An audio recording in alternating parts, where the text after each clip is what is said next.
Olá, meu amigo, minha amiga, bem-vindos a mais um Portal do José e hoje um programa super especial, um papo super especial. Estou aqui com o professor Diego Pautasso, a gente já esteve com ele um tempo atrás, a gente estava analisando várias questões sobre a relação Brasil-China e o assunto está voltando novamente, tem muitas desinformações em relação à China, à vacina, relações Brasil-Estados Unidos, Brasil China, relações China-Estados Unidos, eleições norte-americanas. Tem muitos temas aqui, a gente vai tentar fazer um programa aqui, extraindo o máximo do professor. Queria dar as boas-vindas. Diego, mais uma vez, muito obrigado por estar aqui com a gente no Portal do José. E para quem não te conhece, eu queria já de largada perguntar o seguinte: qual é a tua relação com a China? Como é que você se aproximou desse tema? E qual é a tua formação, Diego? Primeiro, eu queria saudar o José Fernandes e agradecer o convite, uma satisfação estar nesse portal tão informativo e tão qualificado, me honra participar.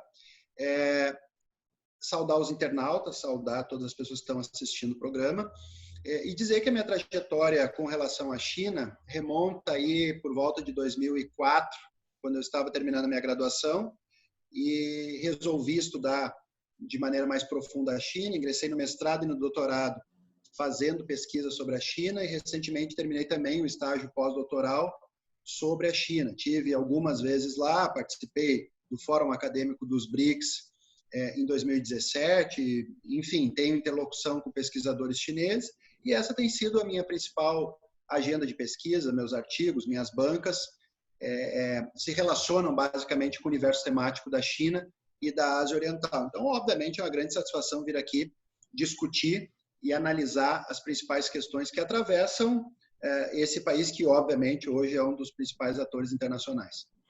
Diego, as questões estão mais no debate hoje, assim, das pessoas que estão acompanhando a vida política no nosso país, são as polêmicas envolvendo as vacinas que têm participação de cientistas chineses, do Estado chinês, de empresas chinesas. Eu queria que você fizesse uma avaliação geral, como é que você está vendo o debate desse tema, o que está mal posicionado, o que você está vendo aí, como é que você está analisando isso? Eu estou vendo com muita perplexidade, Zé. Por quê?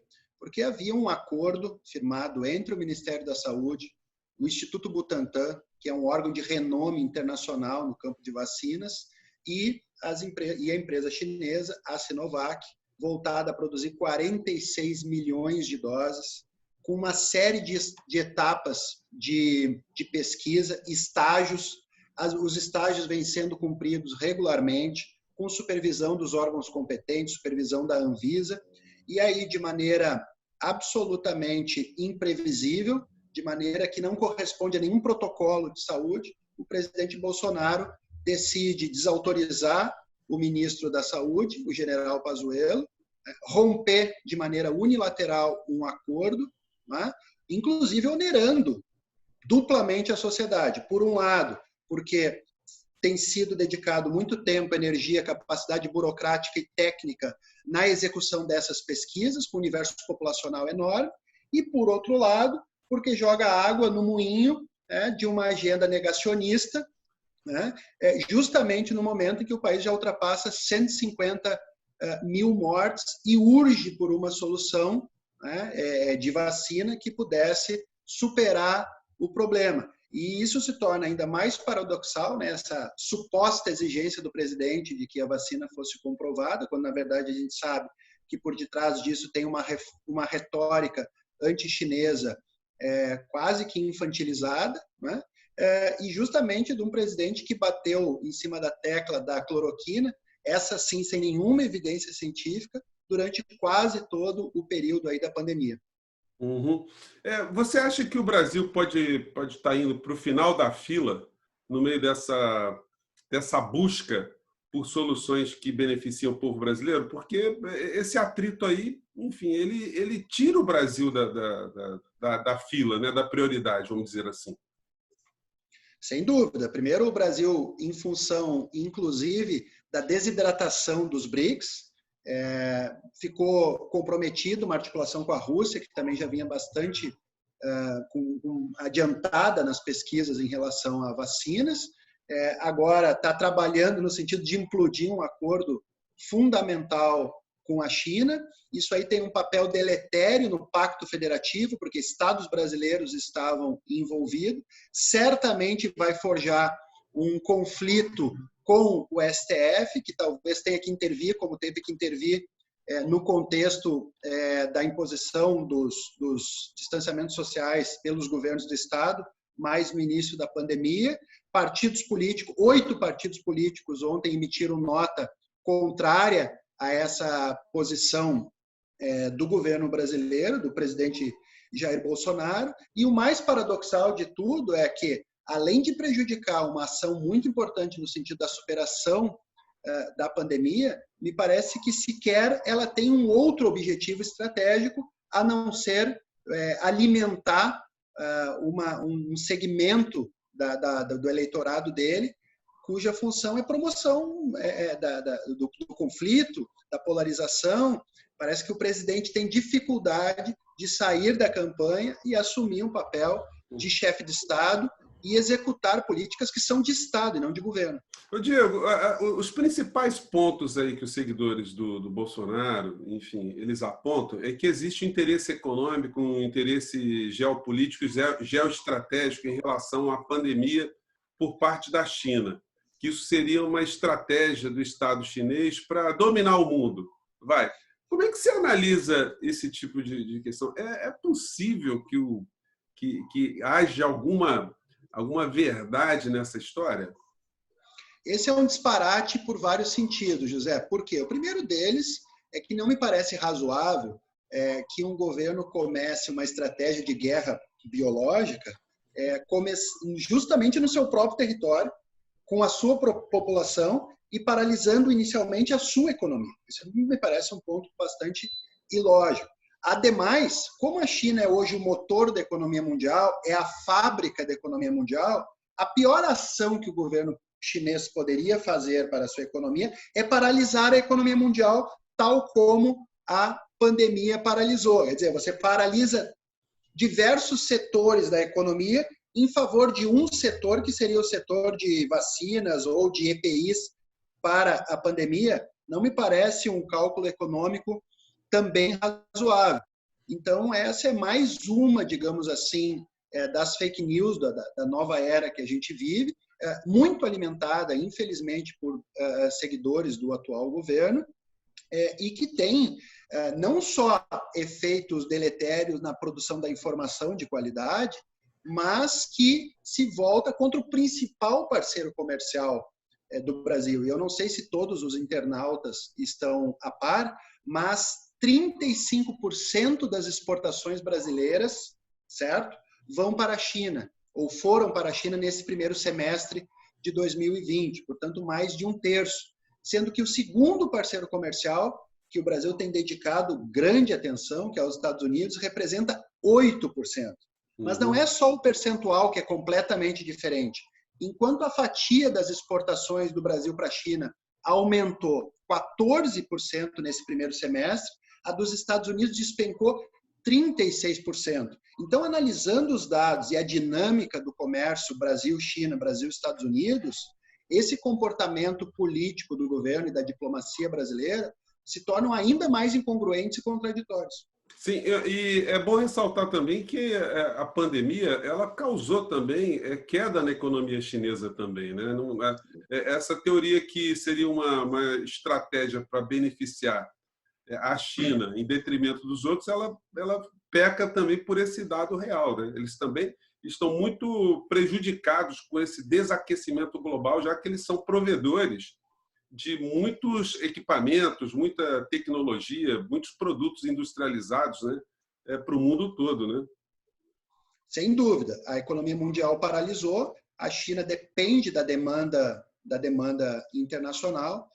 Isso fez com que o PIB chinês caísse no primeiro semestre desse ano, algo que não ocorria desde o início das séries históricas estatísticas sobre a economia chinesa. Então, realmente, não faz sentido e não há nenhum precedente na história humana de uma pandemia que tenha começado por um país e justamente no seu próprio país, uma guerra bacteriológica ou baseada num vírus, no caso, contra a sua própria população, contra a sua própria economia. Pois é, Diego, mas nesse campo que você tocou, na área da medicina, na área da ciência, da biologia, dá para a gente dizer que as empresas chinesas elas terão ganho com a pandemia? Como é que esse assunto está sendo tratado? Está se abrindo mão de patentes?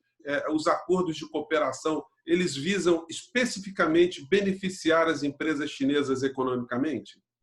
Isso é importante destacar, né? Quando o Xi Jinping fez uma fala na Organização Mundial da Saúde, ele fez questão de sublinhar que a China trabalhava pela construção de uma vacina como um bem público, como um bem universal. E, aliás, o protocolo entre o Ministério da Saúde, o Instituto Butantan e a empresa chinesa Sinovac foi de uma pesquisa conjunta, portanto, diversas etapas do processo clínico randomizado de teste da vacina têm ocorrido com a expertise brasileira.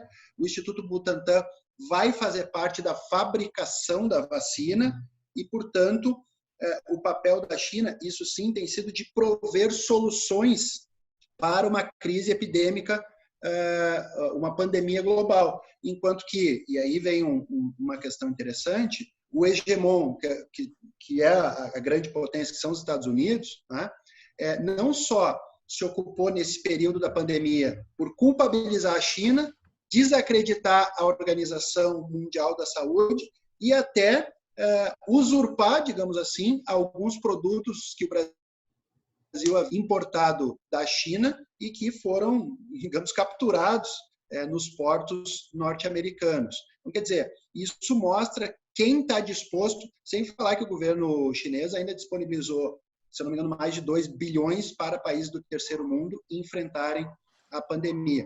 Então, é preciso matizar um pouco o que é uma retórica, uma narrativa anti-chinesa, da evolução dos fatos da política internacional, nesse caso recente aí da pandemia. Diego, você é um estudioso da China, você já esteve lá várias vezes. Eu queria saber a tua opinião, como é que a gente poderia classificar a China do ponto de vista de uma classificação tradicional? É um país comunista, é um país capitalista, é um país socialista? O que é a China exatamente hoje, esse país que tem tanta influência no planeta?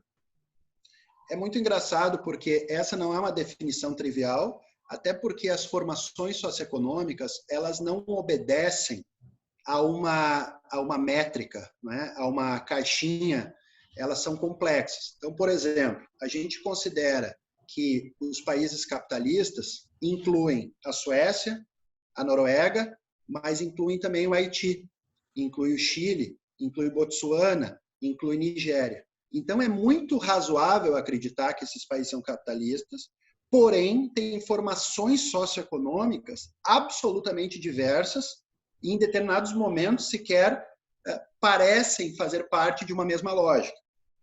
Quando a gente analisa a história do bloco socialista, dos diversos países que o compuseram, desde 1917, com a Revolução Russa, até a China contemporânea, a Coreia do Norte, Cuba, ou seja lá o que for, passando pelos países que tiveram experiência socialista, Angola, Moçambique, Nicarágua, ou mesmo o Afeganistão, os países do leste europeu, a gente vai observar também uma grande diversidade de formações sociais.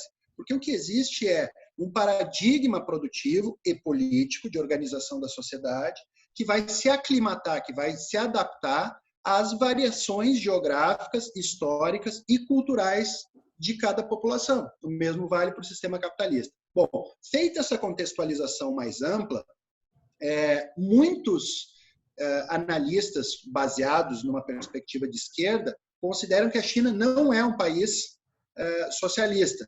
E a maior parte dos analistas liberais ocidentais desacreditam a China. Esses dias, o responsável pela diplomacia americana diz que a China era um país comunista, que havia uma nova Guerra Fria em questão. Bom, a China me parece apanhar por ter cachorro e por não ter cachorro, né? E qual é a minha perspectiva? A minha perspectiva é que a China está numa fase embrionária da construção de um regime socialista. Quando se alega que não é pela existência do mercado, se comete um crime conceitual histórico. Por quê? Porque, na verdade, o mercado antecede em milênios o capitalismo. Então, assim como o mercado antecede o capitalismo é uma economia de mercado, voltada exclusivamente ou dominantemente para o mercado. Mas, certamente, o mercado, enquanto mecanismos de troca, né, enquanto alguma divisão do trabalho, também vai persistir em sociedades pós-capitalistas. Então, a existência de um mercado, a existência de um mercado combinado com uma forte regulação, com um partido comunista que administra as questões estruturais do país, com o fato das principais empresas estratégicas serem estatais. Só um dado, da lista das 500 maiores empresas do mundo, cerca de 130 são chinesas. É a primeira vez esse ano que a China ultrapassa os Estados Unidos nesse ranking.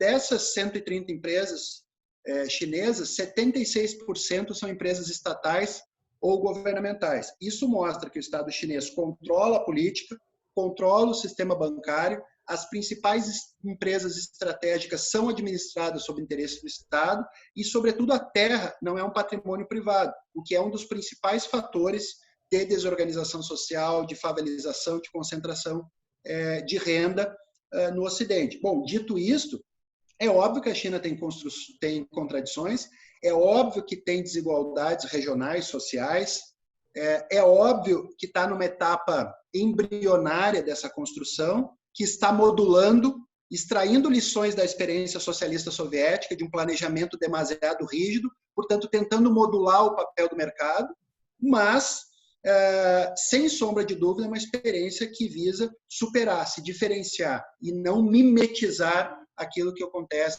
no Ocidente. Sim, eu queria a tua opinião sobre uma avaliação que é sempre feita pelos órgãos de comunicação mais alinhados com o poder no nosso país, quando eles classificam, por exemplo, o Xi Jinping como o ditador chinês, o ditador Xi Jinping.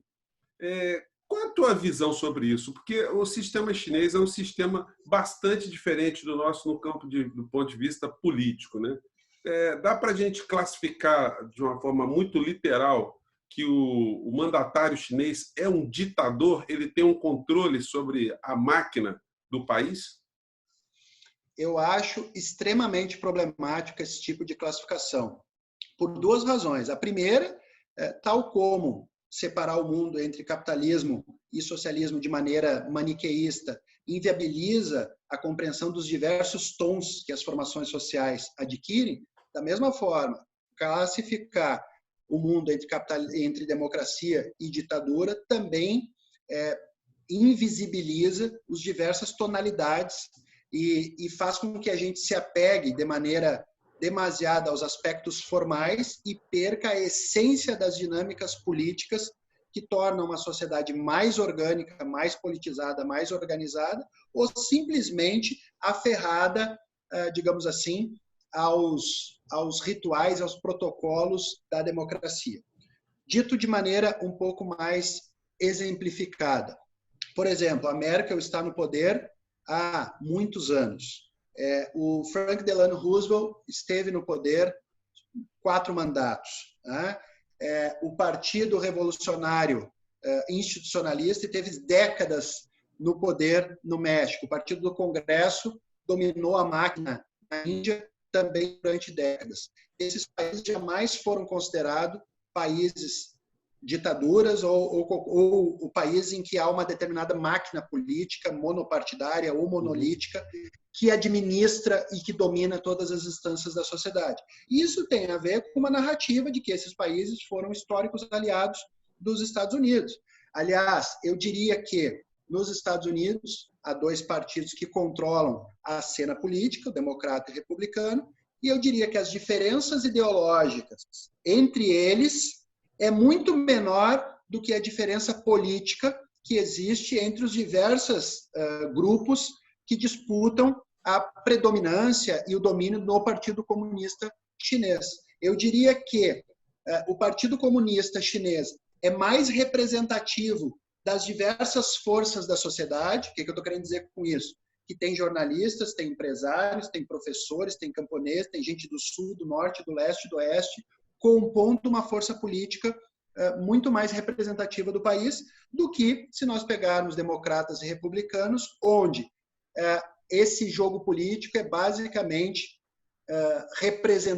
representado do 1% mais rico e mais poderoso da sociedade americana, aquilo que eles costumam chamar de WASP, né? Branco, anglo-saxão e protestante. Ô, Diego, mas é porque também tem muita hipocrisia no trato dessas questões todas, né? Por exemplo, tem se falado muito agora em cristofobia. Bolsonaro levantou essa expressão, os americanos gostam de falar isso também, para atacar a China. E eu vi que o Papa Francisco acabou de assinar um protocolo com o governo chinês, um protocolo histórico, né, onde ele reconhece a autonomia da Igreja Católica dentro do território chinês, podendo inclusive indicar todos os seus religiosos submetidos à Santa Sé, o que mostra assim, uma flexibilização da China. No entanto, ela é considerada ainda uma pátria absolutamente rígida, não permitindo o exercício da fé dentro do seu território.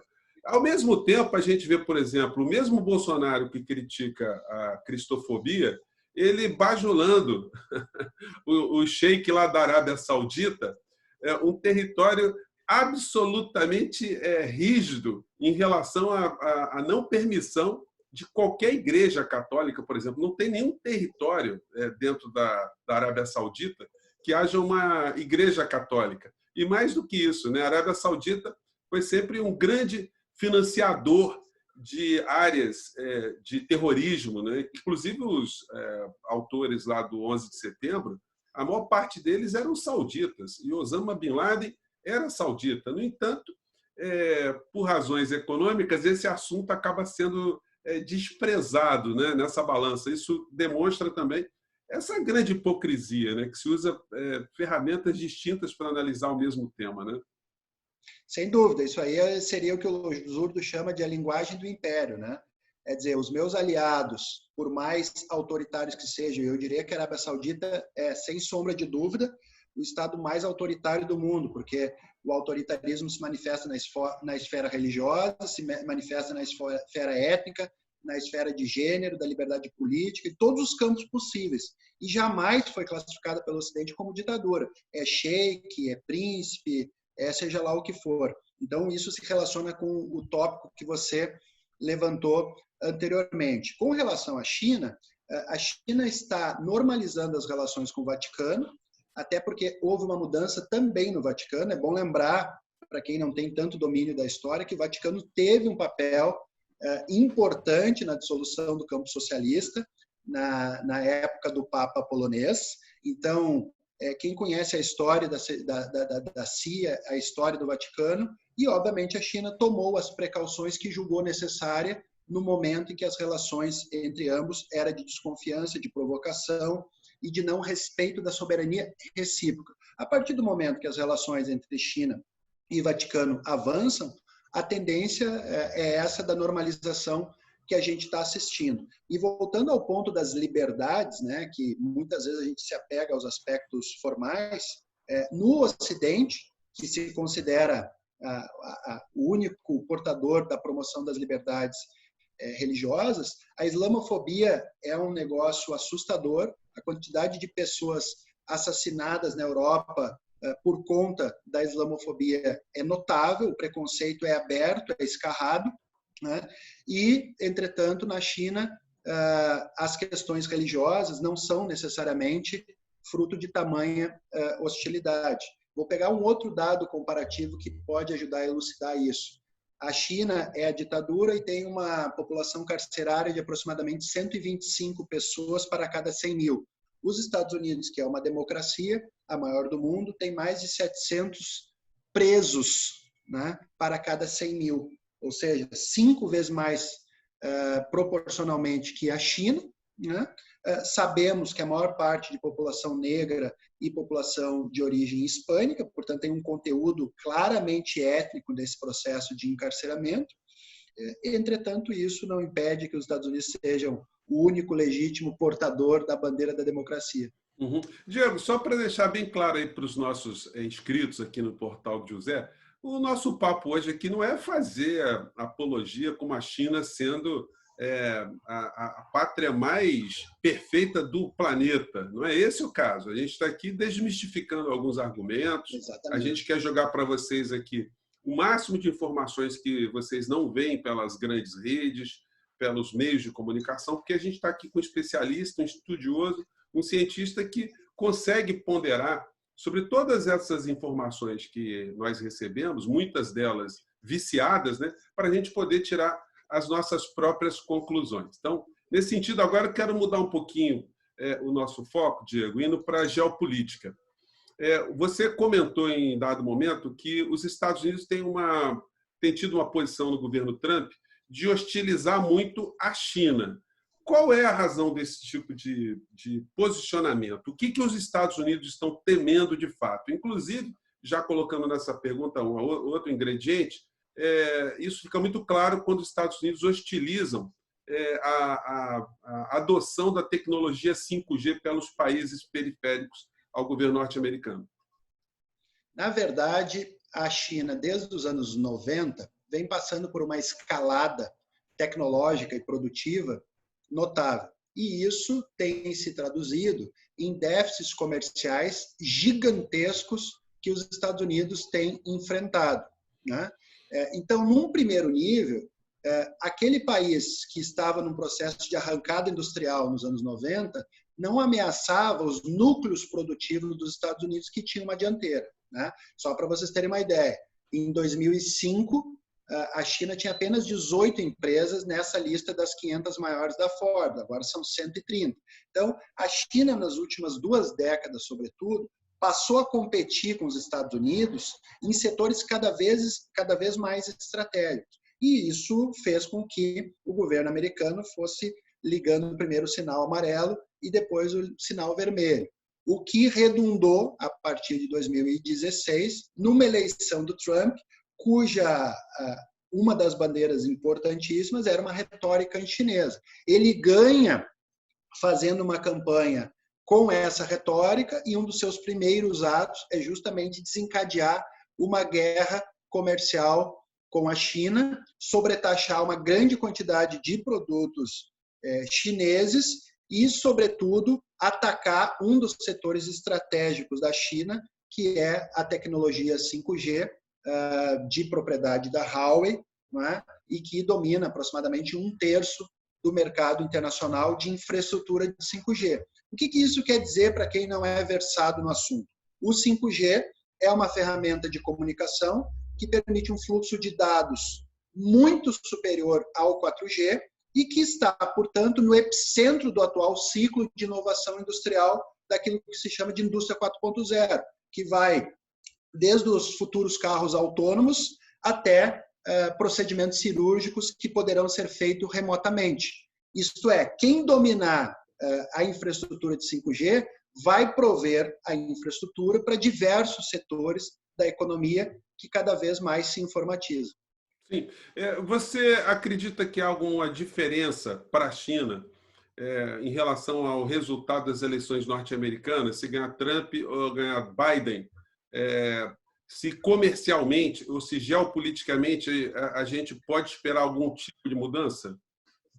A gente pode analisar, inclusive, trazendo aquela questão da democracia, né? Nos Estados Unidos, nós temos 2 partidos que convergem em aspectos fundamentais da política internacional e da política doméstica, que representam 1% mais rico e mais poderoso do país. Esse é um primeiro ponto.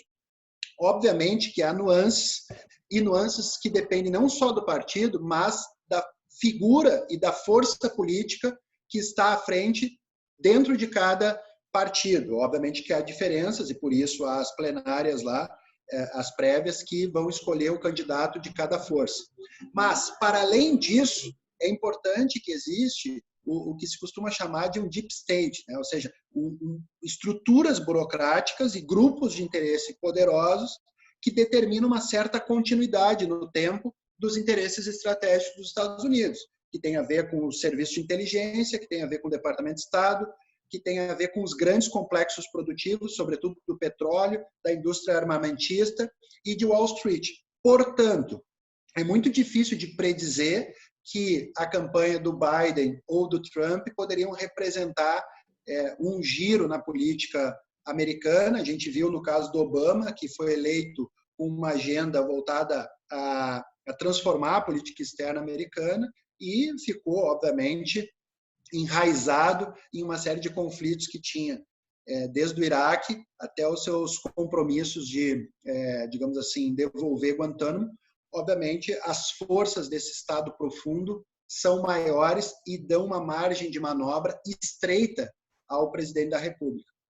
Sim, e com relação à tecnologia 5G, o Brasil está sendo muito pressionado pelo governo americano a não assinar protocolos ou não abrir licitação, compreendendo empresas chinesas, sobretudo a Huawei. Qual o prejuízo que você acha que o Brasil pode sofrer com esse tipo de alinhamento automático aos Estados Unidos nessa questão? O Brasil tende a ficar muito atrasado tecnologicamente também, ou isso pode ser superado rapidamente? Tem várias questões importantes aí. A primeira é que o conselheiro de Segurança Nacional dos Estados Unidos, Robert O'Brien, esteve recentemente no Brasil e literalmente tentou comprar a posição brasileira, oferecendo 1 bilhão via Exim Bank, para que o Brasil exclua abertamente a Huawei da licitação de 2021. A alegação, obviamente, seria de espionagem, justamente do país que pariu o Snowden e Cambridge Analytica, e uma série de... o país que espionou a Dilma Rousseff, que tem a NSA, enfim, parece irônico, mas essa é a alegação. Bom, o Brasil pode vir a excluir a Huawei. Alguns aliados dos Estados Unidos sinalizaram nessa direção, Inglaterra, Japão, Austrália, outros ainda não determinaram sua posição, e parece esse ser um dos grandes cavalos de batalha dos Estados Unidos, tentar excluir a Huawei, tentar tolher o protagonismo dela internacionalmente, justamente por ser um setor estratégico, e é por isso que estão tentando sancionar através de mecanismos laterais, como dificultando o acesso a chips, a processadores e assim por diante. Eu acho que essa medida por parte do Brasil é temerária por diversas razões. Não só porque essa empresa mais competitiva, com capacidade de implementar uma rede 5G com maior eficácia no curto prazo, né, que já seria uma razão suficiente, mas porque, obviamente, a China tende a retalhar, dado que essa sim é uma questão estratégica para ela. E como eu sinalizei no início, a China representa 35% das importações, né, das exportações brasileiras. E isso, obviamente, iria causar um rebuliço no agronegócio brasileiro, que, portanto, ia pressionar pesadamente o nosso governo para rever posições. Então, quer dizer, no afã de submeter aos interesses dos Estados Unidos, o governo brasileiro pode não só comprometer o nosso comércio exterior, mas produzir um cisma enorme na sua base de apoio, na bancada ruralista, e comprometer um dos poucos setores vitais da economia brasileira, que é o agronegócio. Mas o pior de tudo isso é que esse alinhamento automático que o governo brasileiro vem tomando frente aos Estados Unidos desde o início, não se traduziu em nenhum benefício. Não só o comércio diminuiu, como eu apontei, já representou 14%, está representando 8%. A gente tem déficit comercial com os Estados Unidos. Os Estados Unidos sinalizaram o ingresso na OCDE, que sequer seria positivo, e nem isso proporcionaram, né? E, ademais, tem colocado sobretaxas a uma série de produtos brasileiros. A mais recente foi uma sobretaxa de 130% sobre o alumínio e o aço, que são alguns dos produtos que o Brasil exporta para lá. Agora, para fechar esse ponto, há uma máxima em política fundamental. Se você se alinha, você não vai obter nenhum tipo de barganha, porque sua posição, seu apoio já é incondicional a prioristicamente. E é por isso que a diplomacia brasileira, historicamente, trabalhou com a barganha, trabalhou jogando em vários cenários, com uma política multivetorial. Então, pior do que uma posição inconsequente, podemos dizer assim, ela rompe com uma tradição histórica do Itamaraty de mobilizar os melhores meios possíveis em favor do desenvolvimento nacional e da soberania. Sim. Diego, para a gente fechar o nosso papo aqui, você acha que a China pode, de fato, deixar de comprar aqui do Brasil por conta de uma retaliação? Ou o chinês ele sabe que o governo Bolsonaro é transitório, eles vão dar uma entubada agora para, no futuro, eles estabelecerem parcerias mais eficientes? Eu quero fazer essa, depois eu quero fechar com outra aqui. Vamos lá. Essa questão é muito importante. O que me parece? Me parece que o governo, que a diplomacia chinesa sabe que o governo brasileiro é transitório, sabe que tem interesses estratégicos de longo prazo no Brasil, investimentos robustos, muitas empresas chinesas aqui. Apesar da retórica anti-chinesa, o comércio vem progredindo, portanto, o governo chinês vem administrando o seu desconforto com o atual governo brasileiro. Esse é um aspecto. A partir do momento que isso começar a comprometer realmente interesses estratégicos, que seria o caso do 5G, é possível que a China tome alguma medida. Mas no jeito oriental, no jeito chinês de fazer política, não vai ser uma resposta aberta, não vai ser uma resposta imediata. Mas essa resposta tende a vir de maneira sutil e pode sim provocar desconforto em relação ao Brasil. E para fechar o nosso papo, o professor Diego Pautasso, meu colega, né? Tenho muita satisfação quando eu tenho uma pessoa assim como o Diego, eu posso chamar de colega, professor também. Faz agora o uso da sua bola de cristal e diga para a gente o que vai acontecer com a China. Nós temos que ter medo da China? Eles vão nos dominar? Nós vamos ficar aqui reféns do Partido Comunista Chinês? Diga para a gente, Diego. Olha, a minha perspectiva é a seguinte, eu tenho escrito bastante sobre a nova Rota da Seda, que é uma iniciativa chinesa lançada em 2013, cujo o norte é criar uma infraestrutura de transporte, comunicação, de energia, sobretudo na Eurásia, mas progressivamente se transformar numa política global. E eu tenho chamado isso de projeto chinês de globalização. Esse projeto chinês de globalização, ele não visa a impor nenhuma agenda, não visa impor a venda de estatais, não visa a abertura comercial, não visa nenhuma dessas estratégias que a gente viu nas potências ocidentais, tampouco intervenções, guerras, mudanças de regime ou golpe de Estado. Agora, é óbvio que em geopolítica o que existe são interesses estratégicos. Ninguém oferece gratuitamente a chave para o desenvolvimento. É fundamental que o país saiba quais são seus interesses e possa barganhar. Então, uma coisa é assinalar que a China não é imperialista e não replica as práticas que os Estados Unidos, a Inglaterra, a França utilizaram ao longo do século XIX e do século XX. Isso me parece evidente. Agora, para o Brasil se desenvolver, ele precisa forjar um projeto nacional de desenvolvimento, saber o que quer de quem quer e saber barganhar. Me parece que a China é um país que o Brasil teria condições de barganhar, né? Mas é preciso não entregar os ativos, como vem ocorrendo, e saber exatamente o que se quer, o quanto quer de cada parceiro. E não me parece ser o caso. Acho que o Brasil poucas vezes esteve tão turvada a visão do que é um projeto nacional num contexto em que a sociedade se polariza e sobretudo, se divide em torno de agendas secundárias, quando a questão nacional, a questão da soberania, a questão do desenvolvimento, não é, fica absolutamente comprometida. Diego, muito obrigado por você ter participado aqui do nosso Portal do José. Quero mandar um grande abraço a todos vocês que ficaram com a gente aqui no nosso programa. Espero que vocês tenham adquirido mais informações, que vocês possam estabelecer julgamentos mais serenos, mais inteligentes sobre a relação Brasil-China, o que significa a China no mundo. Enfim, Diego, mais uma vez, muito obrigado. E todos vocês, quem está assistindo pela primeira vez, convido você a se inscrever aqui no nosso portal. Diego, até a próxima. Mais uma vez, muito obrigado, viu? Forte abraço, José, e um abraço a todos os internautas. Até breve. Tá, valeu. Tchau, gente.